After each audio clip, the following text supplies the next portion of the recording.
Aggression. On the evening of April 6, 1994, Jean-Baptiste and Odette, Rwandan husband and wife physicians, were enjoying a drink with a friend while listening to the radio.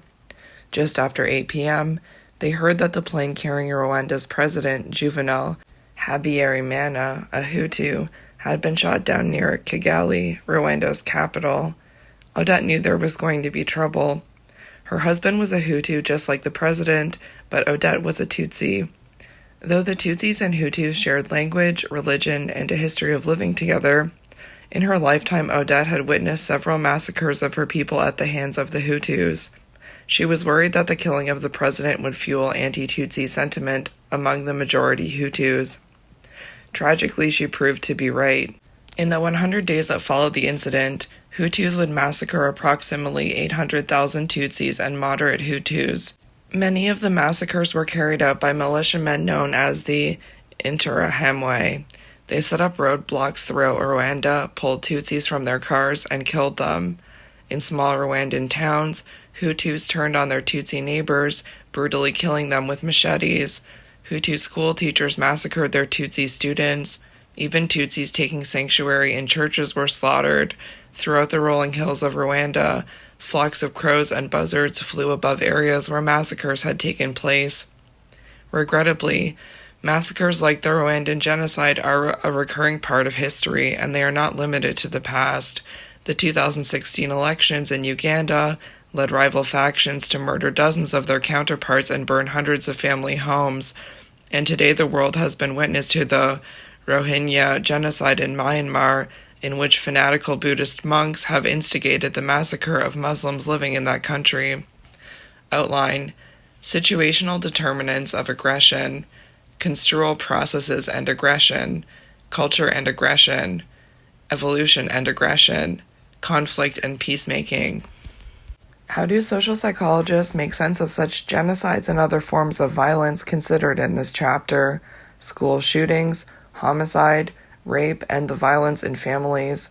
How do situational factors produce aggression, and how does the person's construal of complex situations give rise to violence? Just as importantly, what factors promote group conflict, and what factors can pave the way for peace? Genocide.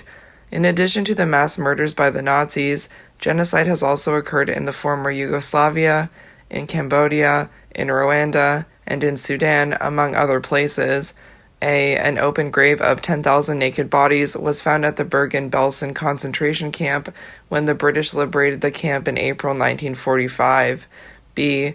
A church in Ntarama, Rwanda, holding the remains of 400 Tutsis killed by the Hutu Interahamwe, was discovered by a United Nations team in September 1994. Situational determinants of aggression.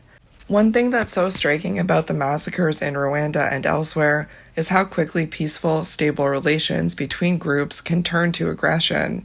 Just as the right ecological conditions can transform a healthy forest into a roaring inferno, the right mix of situational factors can give rise to violence, whether between different ethnic or religious groups, adolescent males encountering each other on a Friday night, alt-right and Antifa, that is, anti-fascist, protesters on college campuses, or children on grade school playgrounds. Explanations of aggression vary according to whether the behavior is hostile or instrumental. Hostile aggression refers to behavior motivated by feelings of anger and hostility, where the primary aim is to harm another, either physically or psychologically. Clearly, the genocide in Rwanda emerged in part for purely hostile reasons, Hutus seeking revenge on Tutsis out of anger about past grievances. Instrumental aggression, in contrast, refers to behavior that is intended to harm another in the service of motives other than pure hostility. People harm others, for example, to gain status, to attract attention, to acquire wealth, and to advance political and ideological causes. Over and above the anger and resentment felt by many Hutus, the genocide in Rwanda had clear political motives. The Hutus were seeking to displace the more powerful Tutsis, who held many of the most important government positions. Many acts of aggression involve a mix of hostile and instrumental motives. Hostile aggression, behavior intended to harm another, either physically or psychologically, and motivated by feelings of anger and hostility.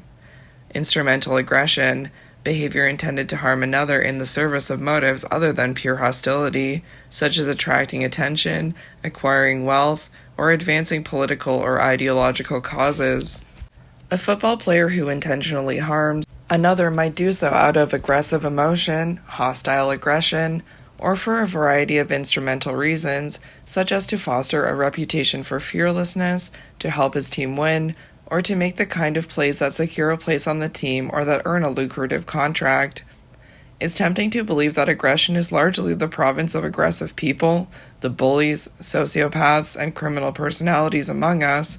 There's certainly a grain of truth to this belief, but social psychology shows how a situational perspective is crucial to an adequate understanding of aggression. For example, scientists have discovered that certain genes may predispose people to aggression, but these genes increase the likelihood of aggressive action only in certain circumstances. The important point is that situations give rise to or release people's aggressive tendencies. Let's explore some of the situational factors that might lead to violence. Box 13.1, focus on genes and the environment, nature or nurture, it's both. Many biological factors predispose people to act aggressively, ranging from the levels of testosterone in the blood to the density of neural connections in the frontal lobes. Research by Avshalom Caspi, Terry Moffat, and their colleagues indicates that aggression might best be thought of as the interaction of situational factors and genetically based individual differences. They tested for the two forms of the monoamine oxidase A, MAOA gene. Monoamine oxidase is an enzyme that metabolizes certain neurotransmitters in the synapses in the brain, allowing for smooth communication between neurons. In non-human species, individuals with a defective short form of the MAOA gene have been shown to be more aggressive, suggesting that this version of the gene might also predict aggressive behavior in humans. Caspi and his colleagues identified men with this defective short form of the gene, 37% of their sample, and those with the long form of the gene.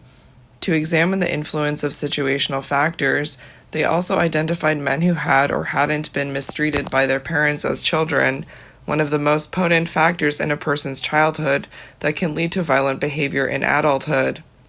Overall, the defective MAOA gene alone didn't affect whether the boys committed violent crimes, rape, assault, robbery, by age 26.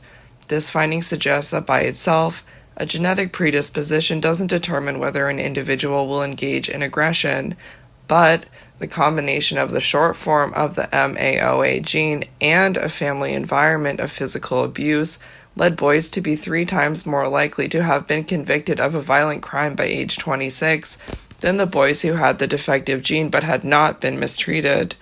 Although those with the gene for low MAOA activity, who had also suffered mistreatment, were only 12% of the population in the study, they were responsible for 44% of the group's convictions for violent crime. Another way of putting it is that 85% of the boys with the short form of the MAOA gene who were severely mistreated engaged in some form of antisocial behavior. The important lesson of this telling study is that nature typically requires nurture to shape behavior. Hot weather. The opening line of Spike Lee's classic movie, Do the Right Thing, comes from a radio newscaster who says, "It's hot out there, folks." It's early in the morning, and the main characters, wearing t-shirts and shorts, are already uncomfortable and sweating profusely. By the end of the day, tensions between African Americans and Italian Americans escalate, and a race riot ensues. People have long believed that moods and actions are closely tied to the weather. Perhaps the most widely assumed connection is between heat and aggression. We think of angry people as boiling over, steaming, or hot under the collar. Indeed, anger literally raises the temperature of the body because of accelerated heart rate and increased distribution of blood to certain areas, such as the hands. Are people more aggressive when it's hot outside? As early as the 19th century, the 1800s, so the Victorian period, people noted that violent crime rates were higher in southern France and southern Italy where the temperatures are hotter than in northern France and northern Italy. Of course, other factors, such as levels of unemployment, per capita income, ethnic composition, the proportion of young men in the population, or average age, might also have produced these regional differences. But Craig Anderson has provided evidence that higher than normal temperatures alone are associated with higher levels of violent crime. Anderson examined the crime rates of 260 U.S. cities during the year 1980. For each city, he identified the number of days when the temperature exceeded 90 degrees Fahrenheit. The number of hot days above 90 degrees was a strong predictor of elevated violent crime rates, but not nonviolent crime rates. Even when controlling for the city's level of unemployment, per capita income, and average age of its citizens, 1987. Heat and aggressive action. In Spike Lee's movie Do the Right Thing, a confrontation between whites and blacks begins in a restaurant on a very hot day and escalates into a race riot. People in the United States are also more violent during hot months, such as July and August, than during cooler months, such as January and February. The one exception is December, when violent crime rates also rise. So much for holiday good cheer. In Figure 11.3, you can see the incidence of murder and rape increases during the summer months. Moreover, one of the cleverest studies of heat and aggression found that as the weather gets hotter, Major League Baseball pitchers are more likely to hit batters with a pitch. This is especially true when the pitcher's teammates have been hit by the opposing pitcher earlier in the game. This effect can't be attributed to the heat's effect on the pitcher's ability to control the pitch. Neither wild pitches nor walks go up with the temperature. Figure 13.1, Seasonal Effects on Violent Behavior. Do the hot months of summer make people more aggressive? Various studies of aggressive behaviors throughout different months of the year indicate that they do. Okay, so it's like a scatter plot, but with categories on the x-axis, the seasons, so winter, spring, summer, and fall. And on the y-axis is percentage of yearly total from 15 to 35%. And there are two sets of dots connected by lines going through each dot, one for murder and one for rape. So you can see violent crimes are more likely to occur during the hot summer season than during the other three seasons. Okay, so if you follow the murder and rape lines at winter, they're pretty low. And then spring, they're raising. Summer, they are the highest for both sets.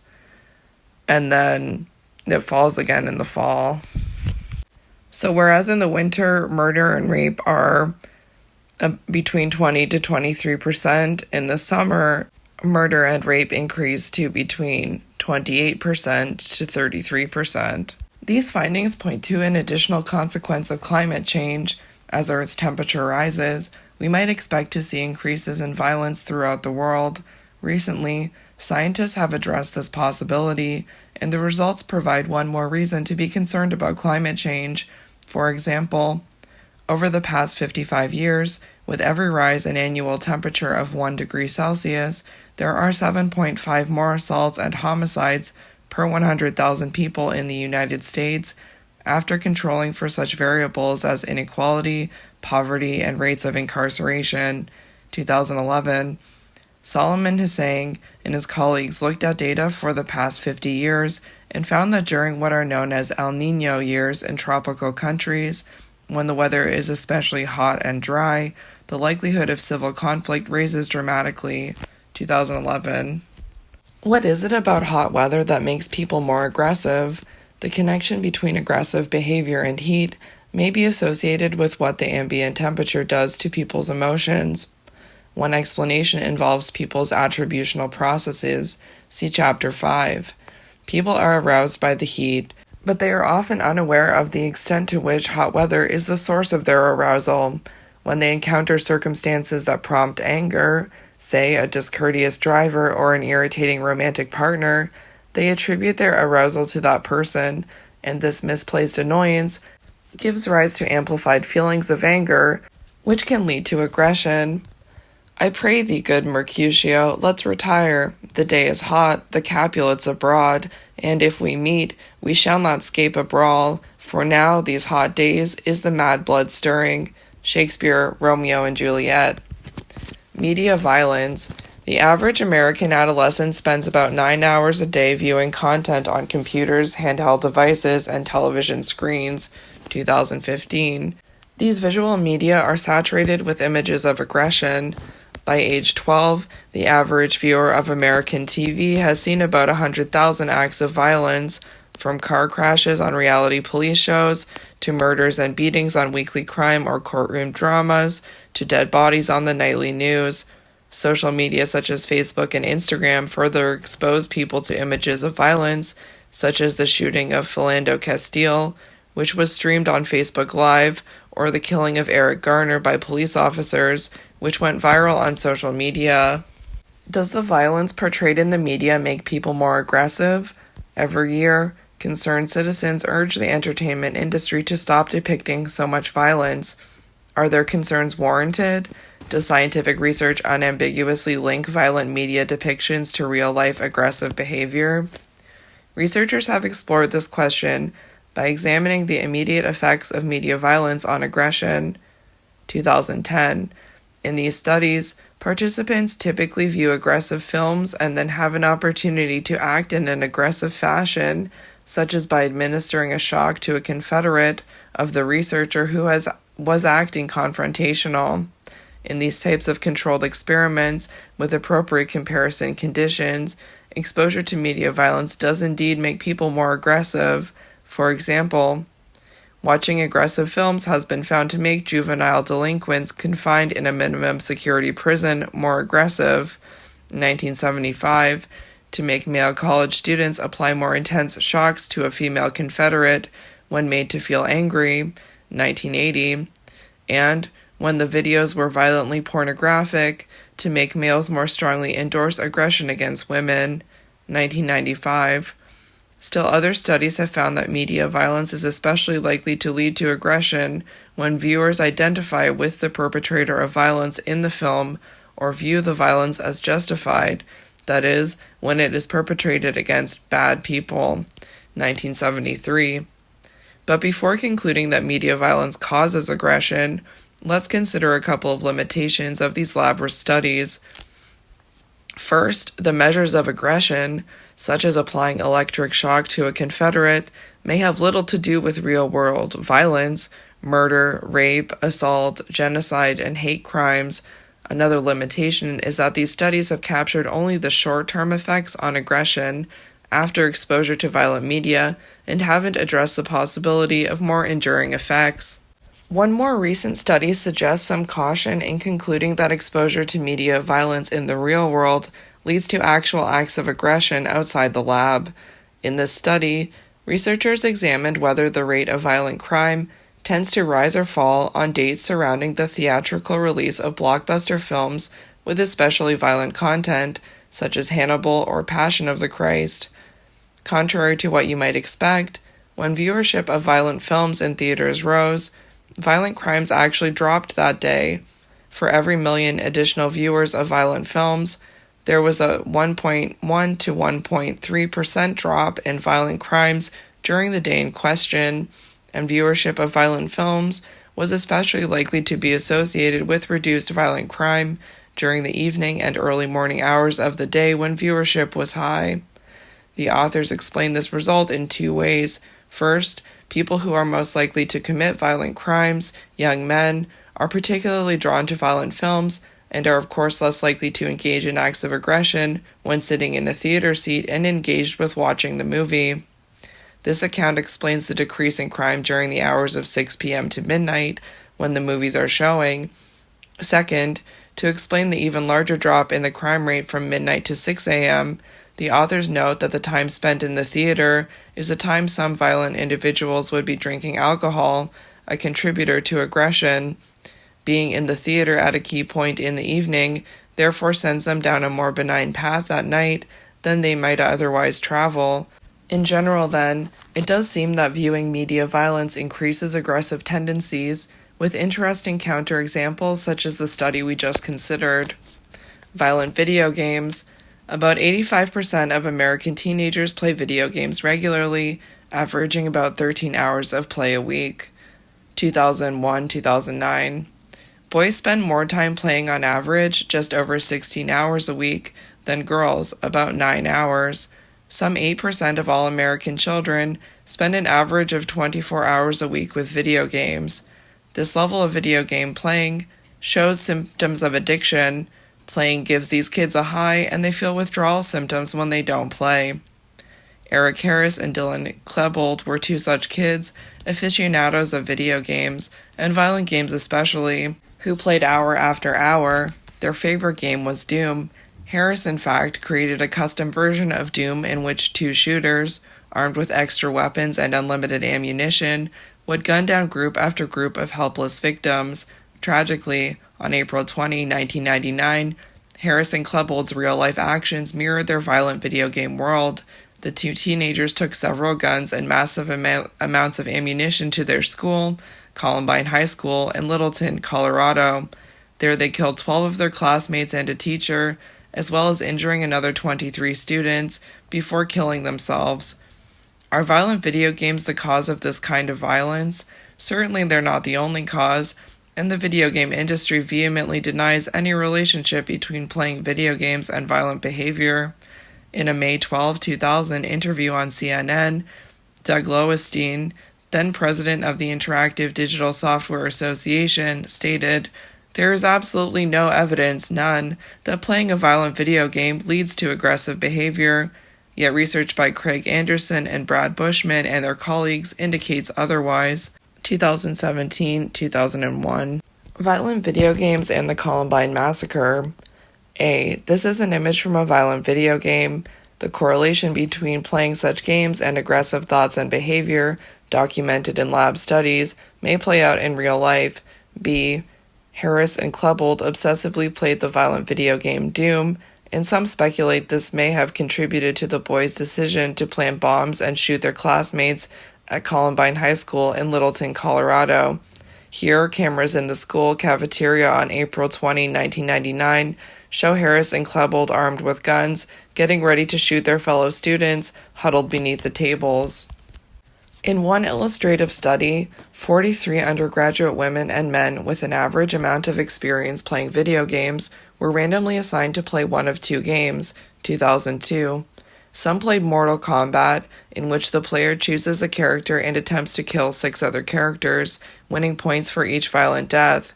Others played PGA Tournament Golf, in which players complete 18 holes of simulated golf, choosing appropriate clubs and shots best suited to the simulated wind conditions and the layout of sand traps and trees. All participants played several rounds of one of these games against a confederate of the researchers. When participants lost, the confederate punished them with an unpleasant, loud burst of white noise. When participants won, they returned the favor, punishing the confederate with white noise. Participants who had played Mortal Kombat gave longer and more intense bursts of white noise to their competitor than those who had played the golf game. There have been over 100 studies on the effects of playing violent video games. Some were experiments like the one just described. Others were longitudinal studies examining whether the amount of violent video games a child plays predicts levels of aggression months later.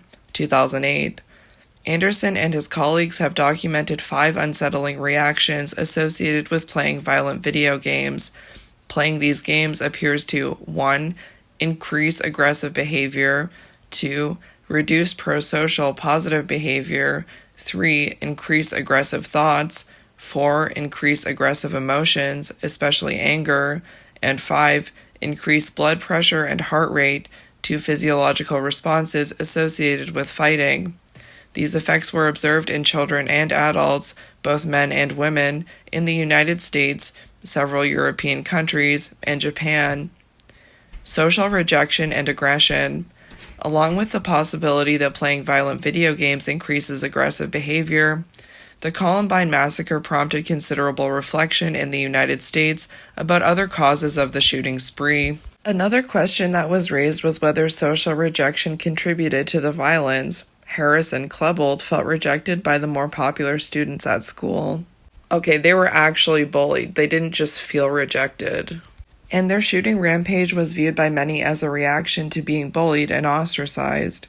Following the massacre, the U.S. Department of Education issued a report endorsing this hypothesis, concluding that school shooters like Harris and Klebold tend to be rejected by their peers. Of course, it's clear that social rejection by itself wasn't a sufficient cause of their behavior, and many accounts of the tragedy emphasize the underlying pathologies of both boys.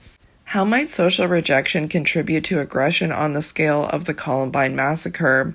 Jeff McDonald and Mark Leary, 2005, have proposed an answer. Given human beings' profound dependence on others for food, shelter, and defense, being socially rejected from the group was akin to a death warrant throughout most of the long course of human evolution. Because of the many evolutionary advantages to being integrated into groups, McDonald and Leary argue that social rejection came to activate a threat defense system that involves fight or flight, cardiovascular arousal. This arousal includes the release of the stress hormone cortisol, feelings of distress and pain, and, most relevant to the current discussion, defensive aggressive tendencies. Early in primate evolution, this threat defense system was attuned to cues of physical aggression, such as a predator's attack, and it enabled our ancestors to fare well in aggressive encounters.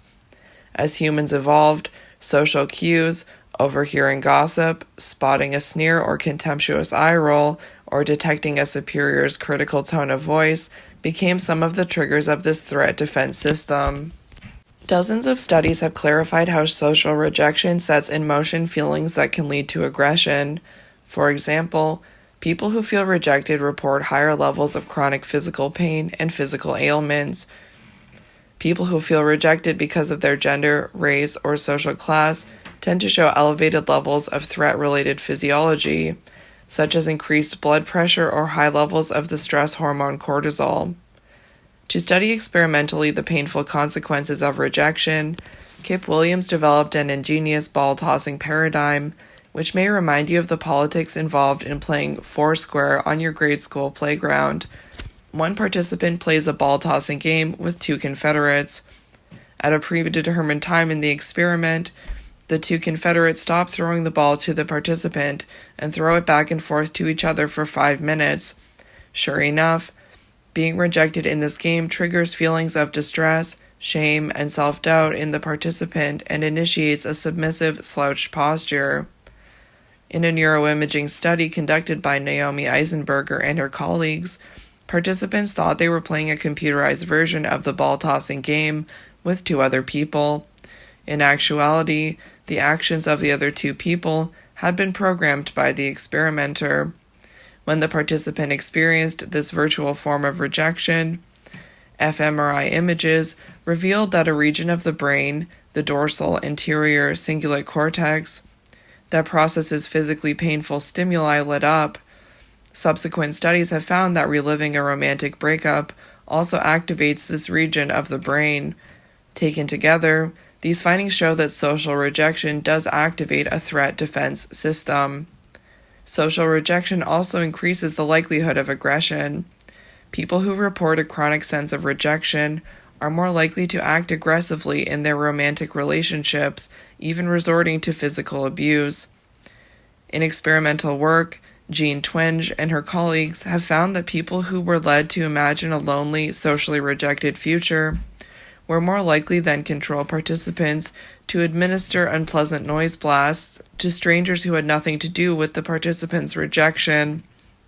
Putting these findings together, McDonald and Leary have argued that social rejection is a root cause of the school shootings that are tragically an all too common feature of the contemporary landscape in the United States and other countries, such as Scotland, Germany, and Norway. When assessing this last possibility, that social rejection gives rise to school shootings like those at Columbine and Sandy Hook, it's important to remember that many other factors are likely at play, from family dynamics to genetic tendencies, see box 13.1, and that much of the evidence linking social rejection to actual violence is correlational, not causal. Social isolation and aggressive behavior. In 2012, Adam Lanza fatally shot 20 first graders and 6 teachers at Sandy Hook Elementary School in Newton, Connecticut. His social circumstances echo those of Harris and Klebold, perpetrators of the Columbine Massacre. Lanza immersed himself in violent chat rooms and video games on the internet. Throughout his life, he experienced profound rejection and isolation, remaining holed up in his room for 3 continuous months before the shooting took place. Box 13.2, Not So Fast, Critical Thinking about Third Variables and False Associations. In light of extensive research showing the increased numbers of young people watching violent TV shows and movies and playing violent video games, you might be tempted to make a gloomy prediction. Violent behavior must be rising dramatically among young people. Not so. While it's clear that kids are exposed to more violence in the media and are playing more violent video games than in the past, empirical analyses find that rates of violent behavior by young people are actually declining. What's going on? How can the association between exposure to violence and aggression observed in society be the opposite of what's been documented in the lab? Critics of the longitudinal studies linking media and violent video game exposure to aggression later in life have brought into focus what they call the third variable critique.